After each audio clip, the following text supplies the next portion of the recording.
I'm Larry. This is my brother Darryl, and this is my other brother Darryl. Me and Darryl picked up a little something for you.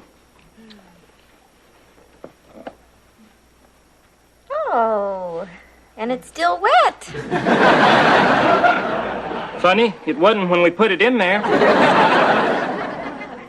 I'll stick these with Dick and Joanna's flowers. To be perfectly candid with you, Miss Stephanie, that was a replacement gift. We'd gotten you a real elegant item, but it slithered out of Darryl's grip on the way over here. Some gifts are just meant to run free.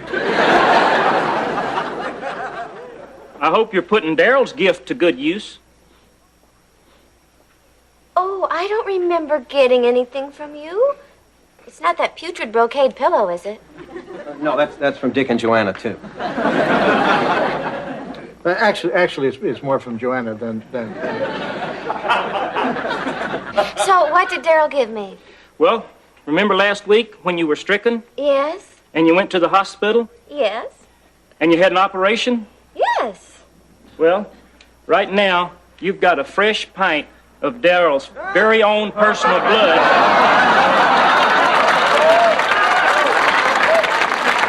coursing through your veins. Cool gift, huh?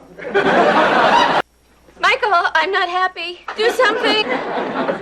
There's a large leap in logic here, Larry. Just because Darryl's a donor doesn't mean his particular plasma is pumping through Steffi's petite capillaries. Sure it does. They're the town's only AB negatives. See, Darryl likes to drop by the hospital and visit his blood once a week. His schedule permitting. And I know he won't mind my saying that he nearly swallowed his cud when he learned that some of his own vital fluids are whizzing through Miss Stephanie's firm body. Michael,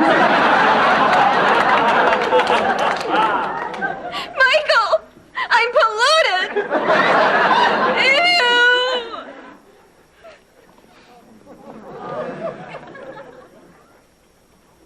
Ew. Be brave, Steph. I'll be by your side through this horrible ordeal, even if it does make my flesh crawl. Stephanie, you're making this much worse than it is. I am not. My blood's not blue anymore. Well, I'm glad our little get-well gift slithered away. Although I admit, it would have looked charming coiled around Miss Stephanie's headboard. Hi, I'm Larry. This is my brother Darryl, and this was my other brother Darryl. You have an 8x10 glossy of your brother? Well, there was a time back when that Darryl had a short-lived but lucrative career in modeling. I didn't know he was such a glamour boy. The miracle of proper backlighting and airbrushing. Well, where is Darryl? He's been gone all night. We searched everywhere. Darryl even combed the local discotheques. I didn't know Darryl was a dancer. I knew he was a model. Darryl tends to trip the light fandango when he's bummed. And I could tell Miss Stephanie put him in one of his dancing moods. I'm not apologizing for it, guys, but, I'm sure that Miss Stephanie never meant to offend Darryl intentionally. I mean, the expression "you" can be interpreted in any number of ways. Like how?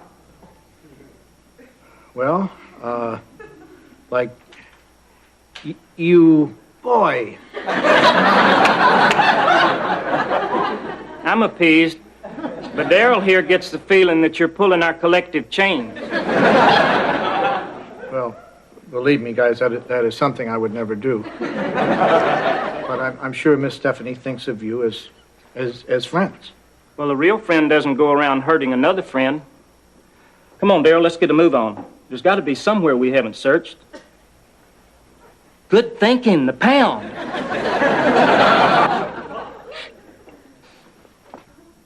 Darryl. Darryl, where have you been? Your brothers have been worried about you. Oh, you've been out gathering leeches. Michael!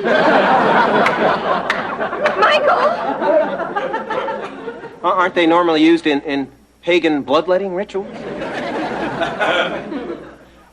Well, that's very thoughtful, Darryl, but I don't think Stephanie wants your blood sucked out of her by these little fellas. Get those icky, slimy things out of my room! No, Darryl, wait! No, I don't want the bucket. Give that to Dick.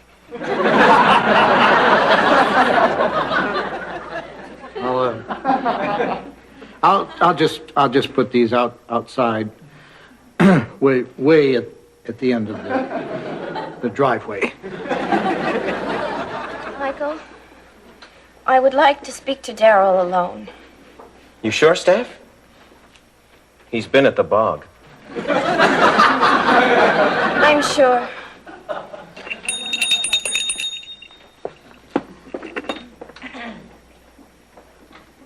Don't be afraid. I'm not going to bite you.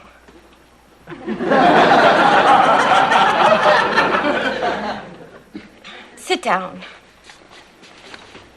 Not that close.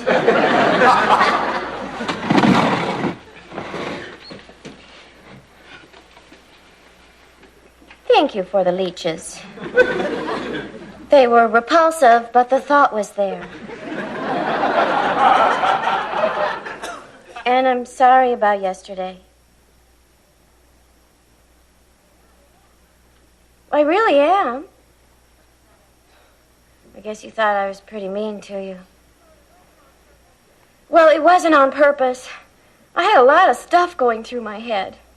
The thought of your blood in me, or anyone else's, made me just a little testy.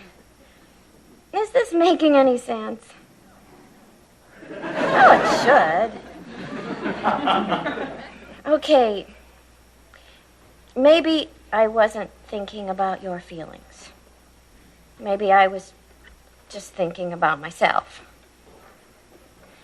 Nodded pretty quickly on that one. Darryl, I'm going to tell you something about myself that not even Michael knows. But I can't leave this room.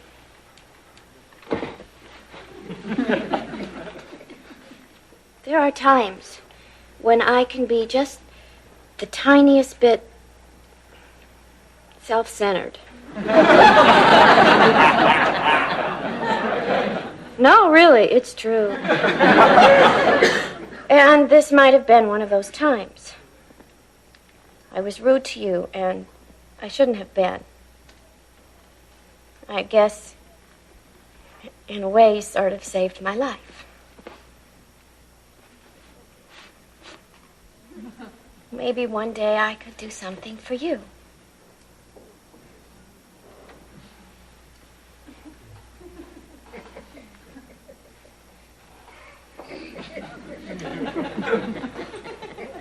You want a muffin?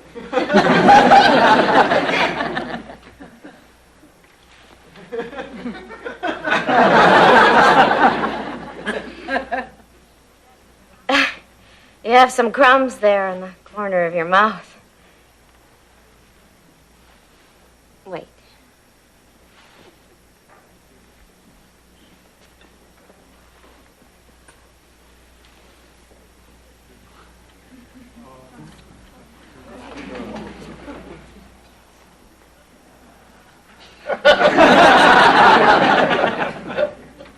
You want another one? Here, take the whole thing.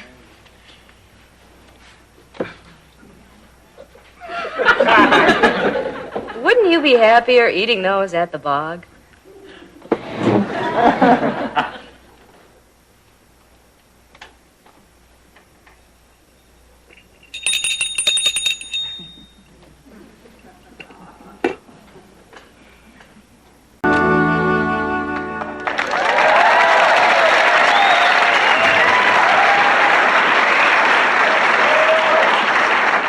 I'm Larry, this is my brother Darryl, and this is my other brother Darryl. Hi, fellas. What is it? Well, we understand that after 18 beautiful years, you are connubally kaput. Where did you hear that? The whole town is buzzing and laying odds on who'll be the next Mrs. Loudon. I went with my gut and put a 10 on that chunky number who works at the gas station. Anyway, on the off chance that you two can salvage this sad excuse for a marriage, we'd like to suggest something we found helpful: therapy. You were in therapy? Actually, primal scream, something Darryl particularly excels in. Darryl, please, there may be stemware in the room.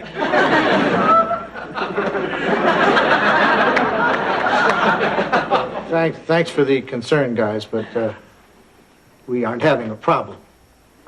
And if we were, I'm not a big believer in psychology. Well, it did wonders for Darryl's sibling rivalry. Well, looks like regression to me. Come on, Darryl. We better have Dr. Penske hook you up to that electric machine again.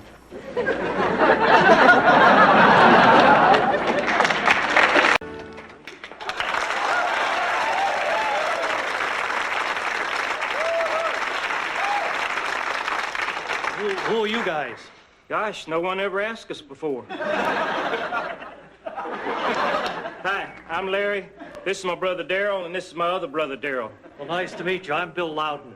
We surmised as much. Forgive us for not calling on you sooner, but we've spent the past 2 days out gathering nuts for the winter. Darryl's cheeks are still smarting. We don't have winters like this in Florida. You ought to move down there, boys. Save some wear and tear on your cheeks. Florida? Isn't that the home of the Burt Reynolds Dinner Theater? Sure is. Mighty tempting, huh, Darryl? I said, huh, Darryl? Okay, out with it. Yep, an acorn. You've been hoarding, Darryl. You've violated the code of the woods. Just for that, no creme brulee for a week.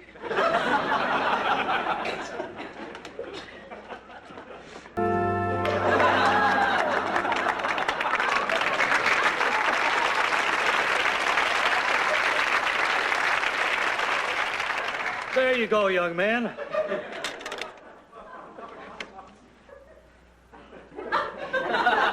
Very collegiate. Usually we just stick his head in the freezer and snap off the ends. Okay, there's your lollipop. Well, there's one for you, too. Much obliged. Let's go, Darryl. Oh, one more thing. If you want to give it more fullness, you may want to rub a little mousse through it.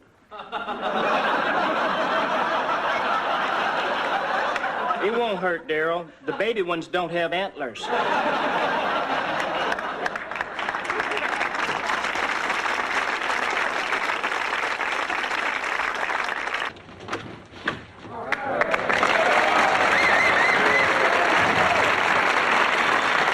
Hi, I'm Larry. This is my brother Darryl, and this is my other brother Darryl. What can we do for you guys? Well, we spent most of last night scratching our heads. And this is unusual? Well, normally we do it to stimulate our follicles. But this time it was due to a philosophical question Darryl posed that's put us in an intellectual quandary. Well, you've piqued our curiosity. What was the question? If a tree falls in the forest and there's no one there to hear it, does it make a sound? Larry, that's an age-old question. It is. So it didn't just pop into your head. I apologize for my brother's plagiarism. It was just a shoddy ploy to pass himself off as a deep thinker. Well, at least he didn't tell you he wrote the Dead Sea Scrolls.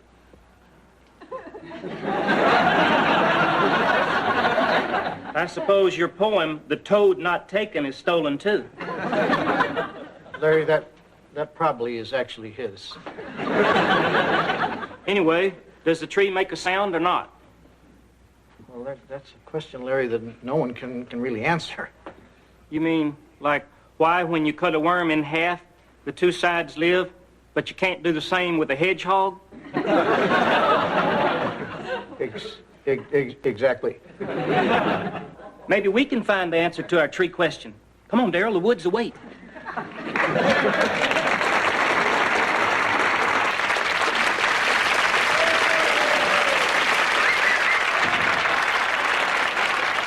Hi, I'm Larry. This is my brother Darryl, and this is my injured brother Darryl.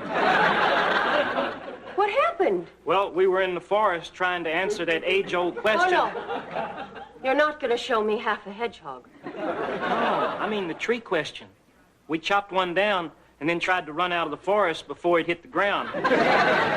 The tree fell on him? Yep. But it wasn't a total loss. We did learn that if a tree falls on Darryl, he doesn't make a sound. Darryl, you already missed your opportunity to say hi.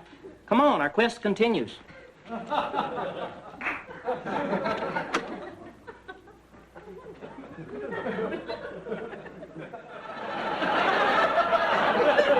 So, would you like some cocoa?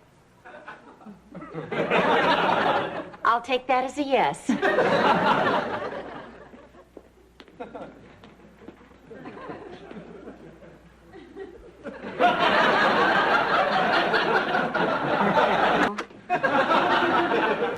Miss Joanna, we finally got the answer to that tree question. What tree question? If a tree falls in the forest and no one's there, does it make a sound?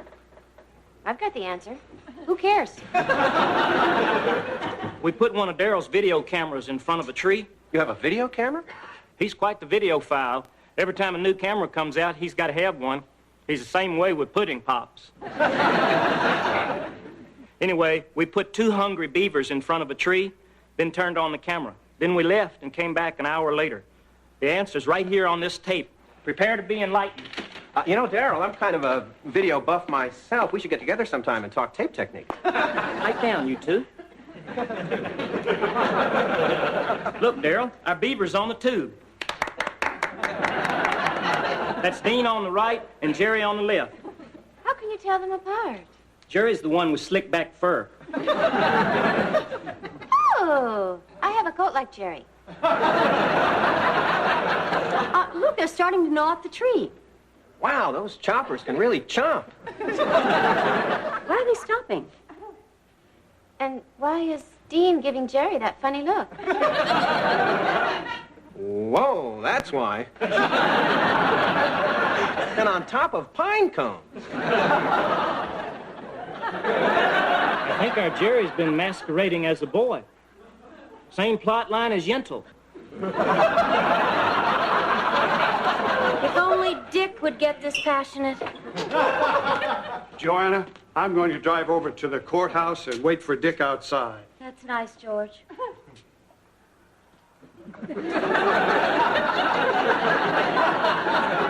Oh, I didn't know we had cable.